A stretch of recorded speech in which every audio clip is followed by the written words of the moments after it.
Naniniwala po ba kayo, Pastor, sa mga healing miracles sa panahon ngayon? Oo, naniniwala ako sa mga healing miracle, yung pagpapagaling. Tingnan natin dito sa Marcos chapter 16.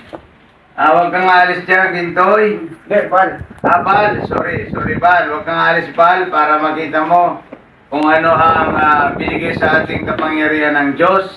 Marcos 16:16 to 18. Ang sino mang sumasampalataya at mabautismuhan ay mariligtas. Ngunit ang ayaw sumampalataya ay paparusahan. Ang mga sumasampalataya ay bibigyan ng kapangyarihan gumawa ng mga himala. Sa pangalan ko'y magpapalaya sila ng mga demonyo at magsasalita ng iba't ibang wika. Hindi sila mapapahama kahit umampot sila ng ahas o makainom ng lasot. At gagaling ang mga may sakit na papatungan nila ng kamay. Yun ang ibig sabihin ng mga mananampalataya. Kasi minsan ang mga mananampalataya kasing tunay, tumanggap kay Kristo, sumampalataya, binigyan siya ng iba yung kapangyarihan.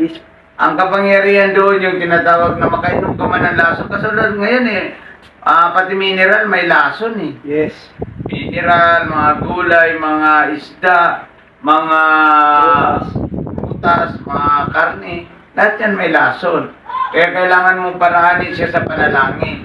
Tayo binigyan ng kapangyarihan, iba yung kapangyarihan na dumaig sa mga poison. Yung mga poisons na yan, kayang daigin ang pananampalataya natin sa ating Diyos.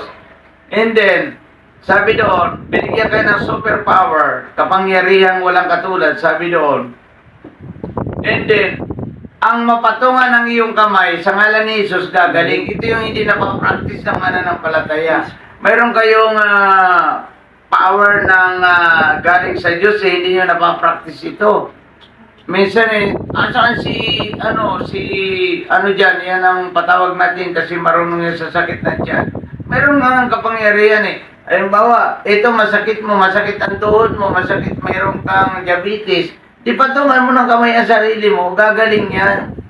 Tawagin mo si pastor, yan naman nanalangin para sa akin. Hindi yung ganoon Kasi sabi doon, sumasampalataya, binigyan ng kapangyarihan, hindi lang pastor. Patungan mo ang sarili mo ng kamay. Halimbawa na ang asawa mo na may sakit, patungan mo ng kamay, gagaling yan. Yun ang sabi dito. At gagaling ang mapatungan ng kanilang mga kamay. Simula nung lalangin ng Diyos ang sanlibutan, hanggang sa katapusan ng sanlibutan, yung kapangyarihan iyon ay hindi mawawala sa mga mananampalataya. Tandaan niyo yan. Yung tinatawag mo healing, power of healing, ay nandito yan hanggang sa katapusan ng mundo. Yan ang ibig sabihin niyan. Kaya kung sumasampalataya ka kay Kristo, binigyan ka ng kapangyarihan ganyan. Gamitin mo yan. Ilang Santiago po meron sa Biblia? Maraming mga Santiago, pero ang Santiago na sumulat ng Biblia, si Santiago na kapatid ni Juan, ito ay pinili ng Diyos bilang mga alagad niya. May mga Santiago rin na mga anak-anak, Santiago anak-anak, pero hindi yan ang alagad ng ating Panginoon Kristo.